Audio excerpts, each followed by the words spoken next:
We are having, hello everyone, this is the Be Better Show, and today is episode 3 of season 2, and we are joined by Dr. Deanna Mercado. Say hi, everybody.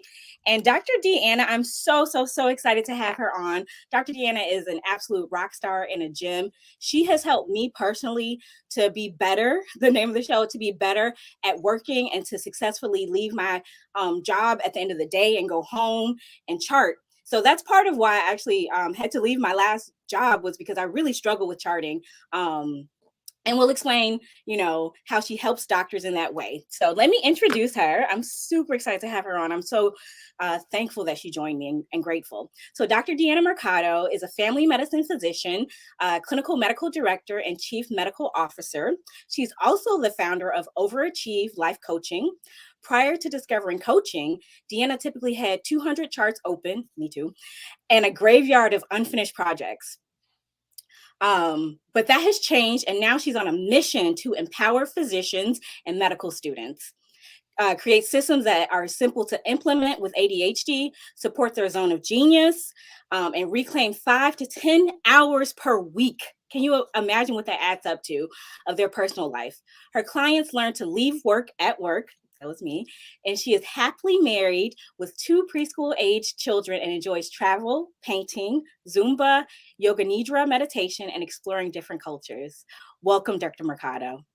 Thank you so much. It's such a pleasure to be here with you. And let's help all of us become better, not because we need to, but because if we feel like we get to decide instead of being reactive always, Mm, we get to decide on purpose how we show up. And so I want to always start with that because most of us with ADHD feel like we are not meeting or our capacity, and unfortunately sometimes that leads to anxiety and stress and depression. But the thing is that we don't know what we don't know, and so I'm here to spill the beans so that you can create time at will and you can counter and become better because you choose to, not because you have to. absolutely. I think that is wonderful. That's what I talk to my patients about myself, right? When you are spinning out of control with neurodivergence or ADHD, we are very reactive. It's, oh, I got to stay after work to close my charts, or my charts are frozen, or all of that stuff. And we live in life in reaction to what's happening rather than creating these things and being peaceful in them and creating peace in our life.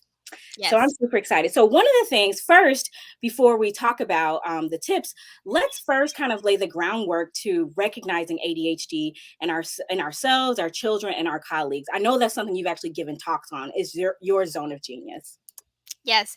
So, when we think of ADHD, most of us just envision that little kid, usually a male, who's Yep. super hyperactive, who can't stay in their seat. And you probably are envision somebody who's a troublemaker and maybe not that smart or Mhm. can't control themselves, or they're angry and having a meltdown.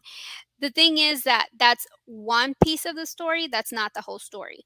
And females tend to be the inattentive type, Mhm. meaning they fly under the radar. They're like that perfect student who's Yeah. like daydreaming in the corner, and they're not causing any ruckus, and so they get missed, and so they just label them as shy, or they just think that or if they happen to be hyperactive, once they hit puberty, it just they now become like inattentive, and due to the changes in the hormones.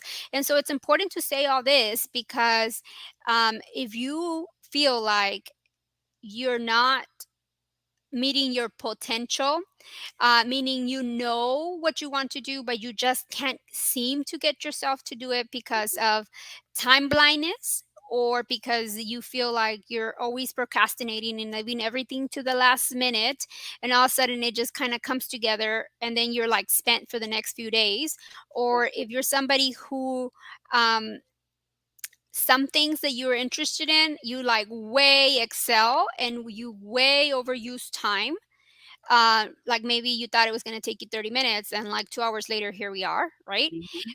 Uh, or you're somebody who way overestimates the things that you don't want to do. Like you don't even want to start them because you're like, what do I have to do? That's like a huge book. I'm just going to look the other way. Or you're asking, like if you want to clean and you're like, well, I can't clean. There's too many things. Like, I don't even know where to start. You don't know how to prioritize. So I say these little pieces because we don't sometimes we don't realize that that's happening. So how does it look like in physicians, or how does it look like in adults who might be professionals, and you're like, well, they clearly don't have it. I mean, they're married, or they have kids, or they seem to have it together, but you don't know what's happening behind the closed doors, right? Like, you don't know that they spent like 10 hours trying to do the laundry, and they keep forgetting about the laundry, and it smells like mold, and then they have to start again, right? So this multitasking thing, it can be something, right? So Absolutely.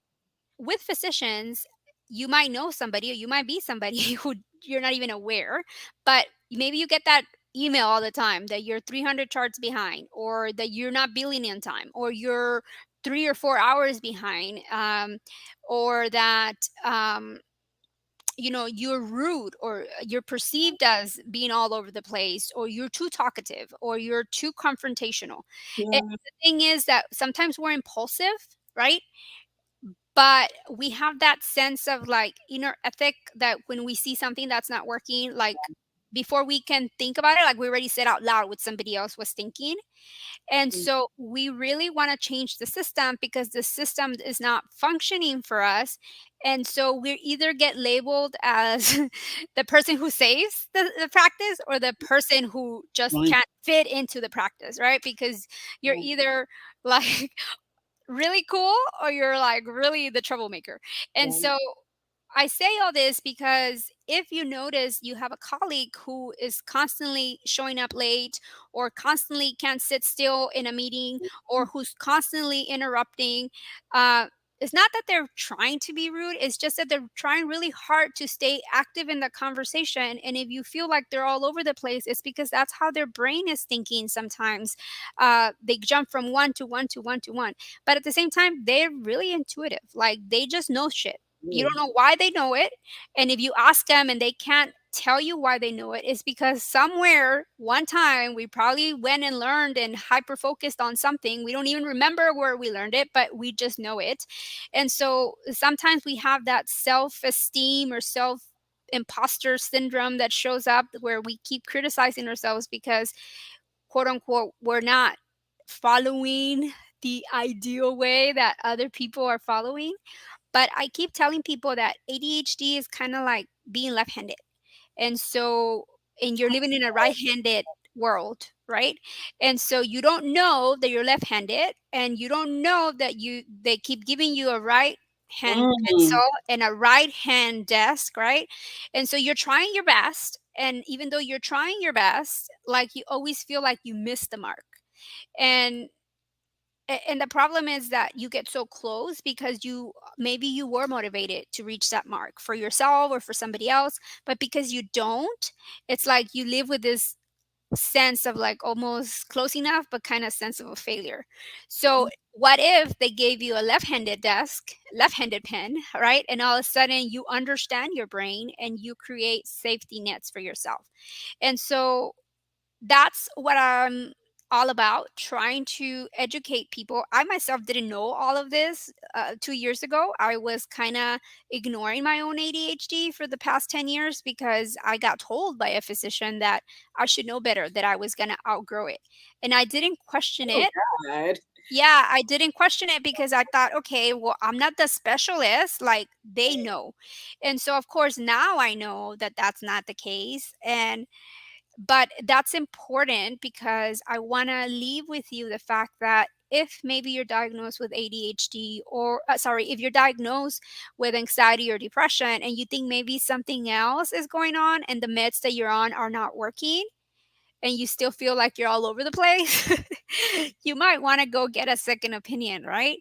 Absolutely. Because it could be that you are in your zone of genius, and so you're gonna overexert yourself to accomplish a task that you need, but you don't realize how much energy you're exerting, right? And so, and if you are already diagnosed with ADHD, then become curious, like really understand what it means, and try to see where it is that you are maybe exerting way too much energy and see if there might be a simpler way to do it. Mm, absolutely. You are speaking my language. This is everything that you said. I've personally experienced. I'm undiagnosed ADHD, but I know for certain that I'm neurodivergent. That's a term that I use, an umbrella term that's come into popular culture for people who are either on the spectrum of autism, ADHD, or even like complex PTSD. So these same tips and the same kind of inattention and executive function disorder can apply to all of them. So I agree with you wholeheartedly. I'm seeing lots of women who were undiagnosed with ADHD. Often we go into our 30s being undiagnosed and flying under the radar.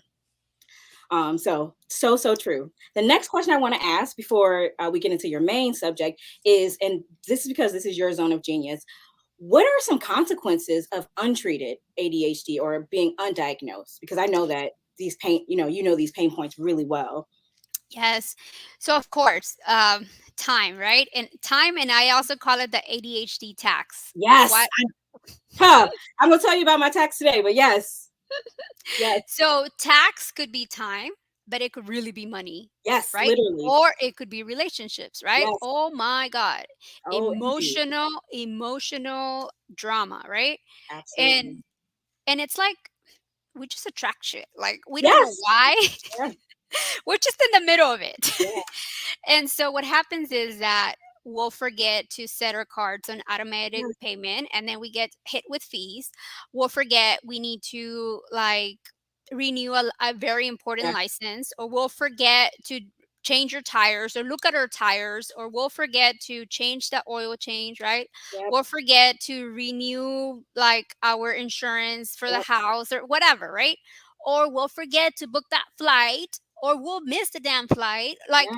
all kinds of All of things, it. right? All of it. So that's what I mean by the tax. For And sure. so the problem with that is that it can really wear on our spirit.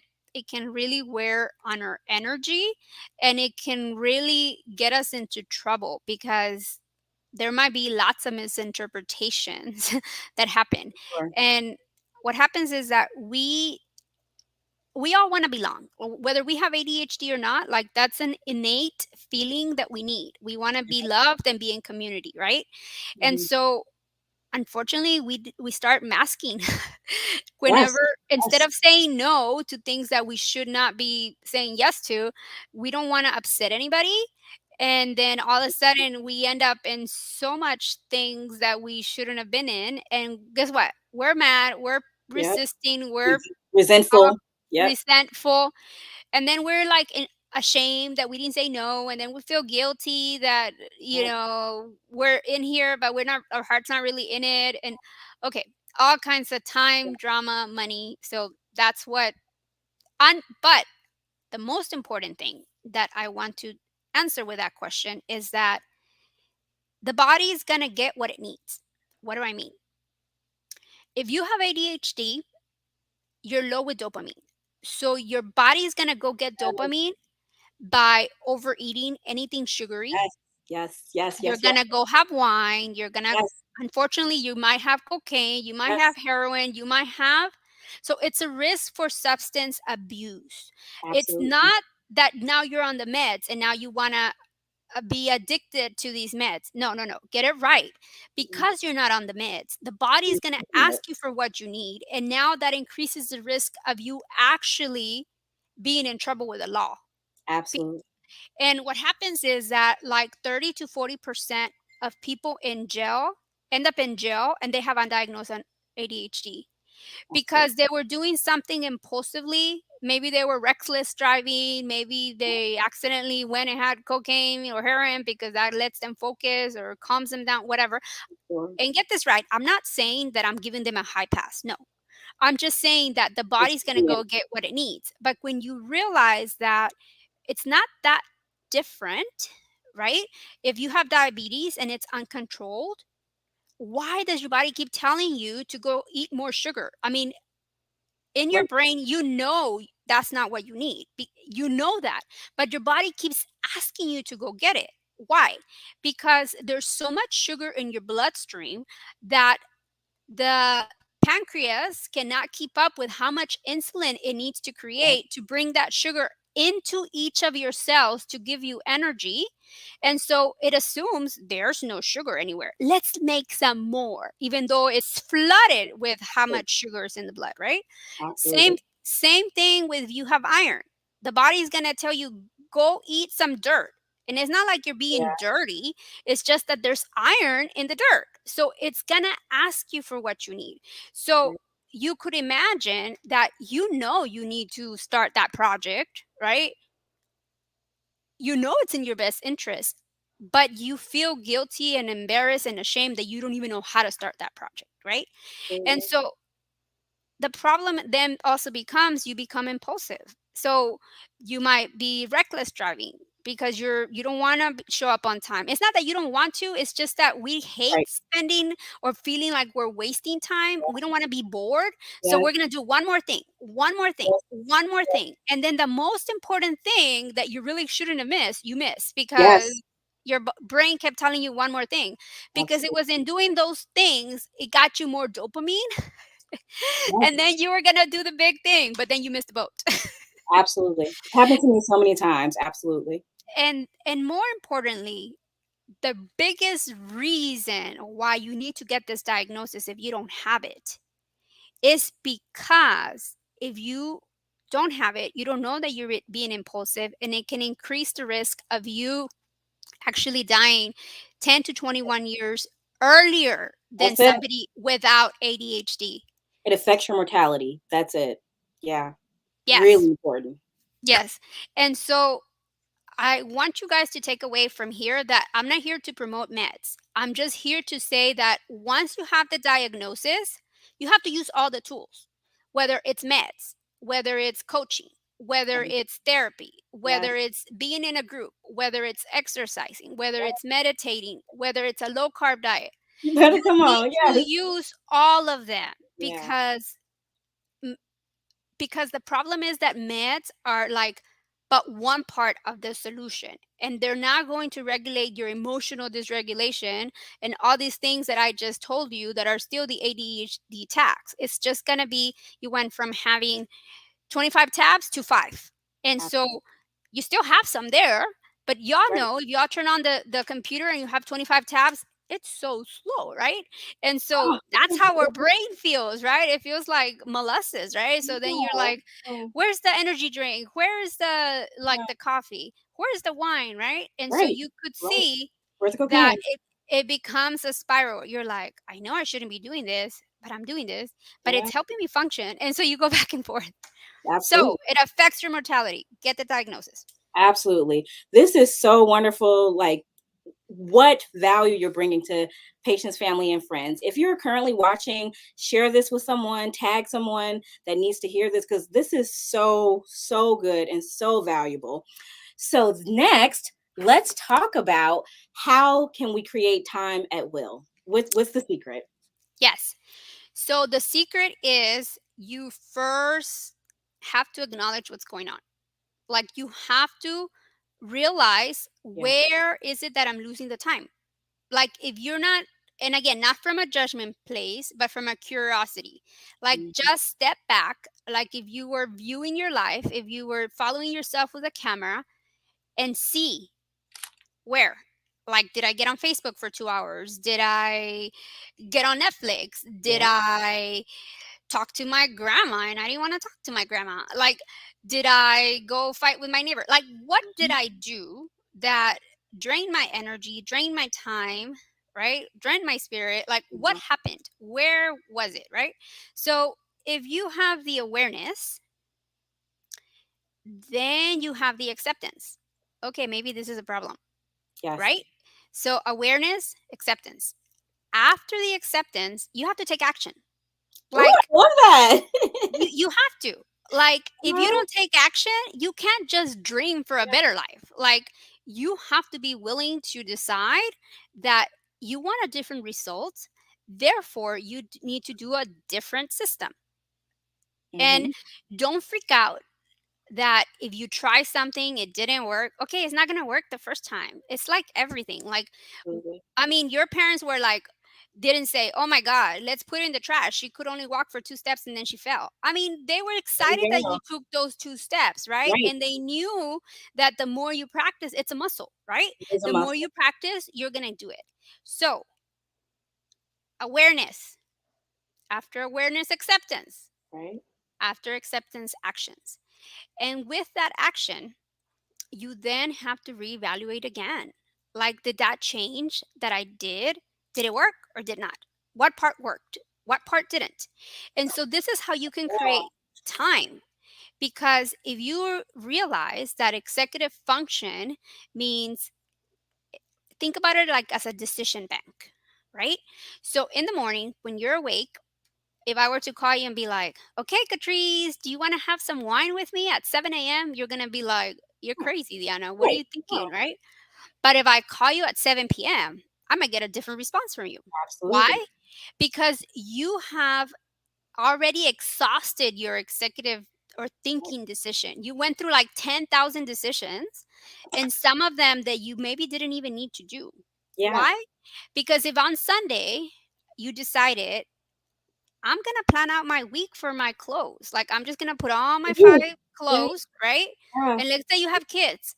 So you're like, okay, I have 3 kids. Okay, I'm gonna put all their clothes together, underwear, socks, like Hmm. whatever, all together. Then that's gonna take you 20 minutes to do at Absolutely. 6 p.m. on a Sunday Absolutely. versus 10 to 15 minutes Every every morning. And you pissed off, they pissed off, everybody's moody, everybody's late, so much energy absolutely. expended, right? Absolutely. Versus if you do it ahead of time, Yep. if you make decisions ahead of time in one batch. So when Absolutely. I'm on call, I wear scrubs all week. I'm not even I gonna love worry them. about it. I That's it. love them. Work uniform. Exactly. And when I'm not on call, then I get to dress up. And I that's have okay. Sorry to interrupt. I have a capsule wardrobe for that very reason, where I've already put together, say, 32 outfits, all the tops and bottoms match, they all integrate. And so when I go in my closet, I can just pick them out. And I also, when I'm running perfectly, or not perfectly, but well, I pick them out for the week. And that's it. I don't think about it.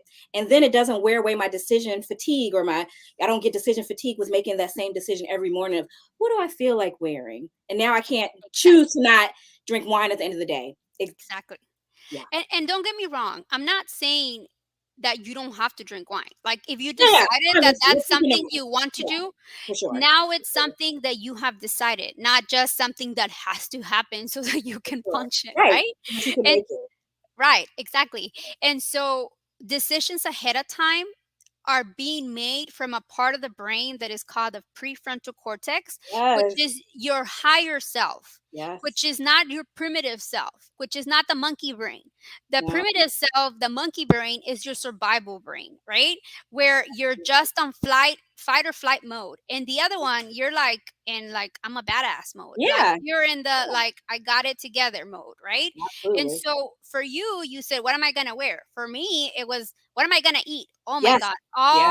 All day I Yeah. was like, I'm gonna eat this, I'm gonna eat Yep. that. And you could imagine how much energy that was taking away from me. Because remember, the food was a fuel and I didn't even know that, right? Absolutely. Absolutely. Yeah. For sure.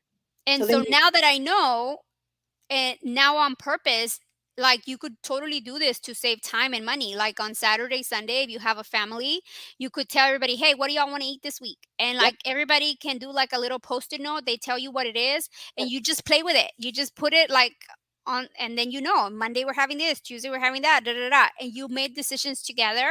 And now everybody, and you don't have to become have it your way for everybody Yeah. wants something different. No, everybody had input in it, right? And then you don't have to waste food, right? Like, because you know what you're buying. So if you made the decision on Saturday, then on Sunday you shop for it, Yep. and then you know what's going on. And again, you're not having to make 21 decisions, right? 7 times 3 meals, 21 Absolutely. decisions. Absolutely. And so sometimes I would just be like, okay, I'm just buying a loaf of bread, peanut butter and jelly, and Hmm. I'm gonna have a peanut butter sandwich every day for breakfast, and that's it. And so that's 7 decisions that you have to do. Or maybe I would cook like boiled eggs, and I would take two. and Mhm. and then I would toast a bread or something. So you get to decide what makes sense for you and your family, but anytime you plan ahead of time, you are no longer being reactive. You no longer are like, oh, I'm going to go pick up McDonald's at 5 p.m. because Exactly. I can't think anymore. The thought of making another decision just blows Yes, my mind, right? And yes, so remember, it's not just, oh my God, we need to eat healthy, but it's what is in that food? I don't even know. Like, why is it causing females to have periods at 9? Like, it's all those absolutely. stuff that is in there, right? And so we just have to realize that when we prioritize ourselves on purpose, like, you win, your family wins, You your community wins, everybody wins. So if you decide, hey, I'm not gonna spend 20 minutes looking for my car keys every morning. I'm gonna yeah, put them right before I exit, looking evolve. for my Yes, purse, then like your life, you're creating safety nets to help you oh, create time at yes, will. yes, So again, take inventory. What are you doing that you love? Keep doing that. What are you doing that is robbing your time? Find a different way. yep. Brainstorm a different way. Be willing to do it a different way so you can get a different result. Absolutely. I love that. So, and to summarize those, you have the acknowledge, accept, take action, and do it again. I love your A's. I love um alliteration. So I love it. Love it. And that was so helpful. So wonderful, wonderful. So say I buy into everything you're doing, everything. How can I find you? How can I get more of you? I want to follow you. What do I do? What do I do to work with you? Awesome. To find you? Do Yes. So ADHD-lifecoach.com is my website. All right, Um, here it is. so if you're a physician who feels like you have chronic procrastination and time blindness issues, you don't have to have ADHD. You just have to feel like you're ready to do something different so that you can leave work at work and you can show up as you want to, then come join me. Let's do it together. You don't have to do it by yourself. If you are a parent or you know somebody who might benefit from just having tips like what to do for their kids or what to do for themselves or what to do for their spouse or their significant other or their family member, come to my podcast. I have a podcast that is called Beyond ADHD, a physician's perspective. And that tells you that I'm going to tell you everything. Like, I Yes. don't, I don't sugarcoat anything, as you can see, because it's in us showing up the good, the bad, and the ugly that we grow. And I always tell people, um, you haven't failed. It's a growth opportunity. And so if you learn to see everything as a growth opportunity, Oh, that's so good. then you're always ahead. And I know it's human nature for us to compare ourselves to everybody else, but don't do that. Compare yourself to yourself. Like Yes, so what good. happened? Yeah, what happened like 1 month ago? What Yeah, happened 1 year ago? What happened 5 years ago? Like what was important then? What is yeah, important now? And see how much growth you have. Don't be like, "Well, I haven't done X, Y, and Z, blah blah blah." Like instead be like, "Yeah, I did that. I did that." And so ADHD can truly be your superpower. You just have to learn about it. And there's a website that is called attitudemag.com. It's an amazing website that is all about ADHD. And so that's a resource I tell all my patients about, all my clients about. Anybody who can hear me, I would tell them about because it's connected to the chat. Um, and so you have psychiatrists, psychologists, you have therapists, you have life coaches, and they all giving you information for free webinars that teach you how to declutter, how to have good nutrition, how to whatever, all with the how to save money with the ADHD brain. And so if you are somebody who needs, no, you don't need to. If you're somebody who wants to empower people with ADHD or um, go to that website because you're going to understand them a little bit more. Thank you so much, Dr. Mercado. You blew me out the water. I was not expecting this much. This is all the things that I've had to figure out. You gave and laid out for people. This was so good. Again, if you're watching this, please like, share, tag type in the comments that any questions that you have. If you're watching the replay, #replay. If you're looking for a family medicine physician in the Milwaukee area, please join me at Quinch Clinic. I'm so happy to have you. This was amazing. Any final words or anything you want to get out there? You were perfect, by the way. Thank you. You know, Dr. Brooks, it's so good that you're here empowering and helping each one of us to become better, because when we become better, we're able to help those, Yeah. we just have to be a few steps in front of somebody else, right? But Yes. at the end, we're all in our own journey. There's no ahead or behind. And so ask for help. That's actually a sign of strength. Ask for It help is. because you don't have to do it yourself. You do not. And ADHD often makes us feel isolated. Like you said, there's a lot of shame associated with it. So most of our lives, we've had to figure it out or silently do it. But you're right. There is lots of help out there. There's lots of systems and strategies. And it's only when we become open to, not only, but when we become open to community and alternatives and even self evaluation and figuring it out and hacking it, do we grow. So, Yeah, and realize that there is a big difference, Renee Brown says, between shame oh, and between guilt, yeah. right? So with shame, unfortunately, we people with ADHD, like, we hold on to it Yeah. like Yes. kryptonite, right? Yes. And with shame, we are the problem. With guilt, Mhm. it's the behavior that we just Mm, exhibit is the problem. mm, And so it's so much better that you're feeling guilty, because then you're not broken right. and then you can change something. Flexible. But if you're in shame mode, that leads to really high risk Yeah. of suicide. Yeah. Okay. And so I know I just went this way, but I mean, with how crazy the pandemic has been, and with the amount of suicide going up in teenagers and adults, it's important to realize that our emotions can really be a compass.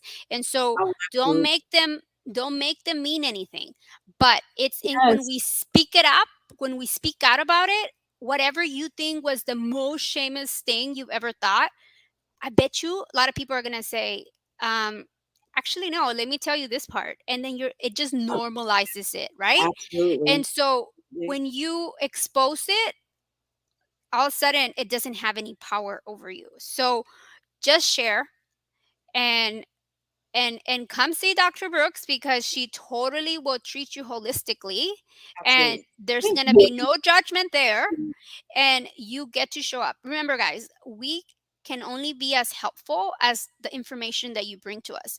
So don't come and like try to sugarcoat, just come and be real, because the more you give us the data, the more that we can help you. Absolutely. So good. So good. Thank you so much. I like felt this in my soul. This was so good. I'm gonna see you soon because we know each other. All right. Take care. Bye everyone. Thanks for joining. Ciao. All right.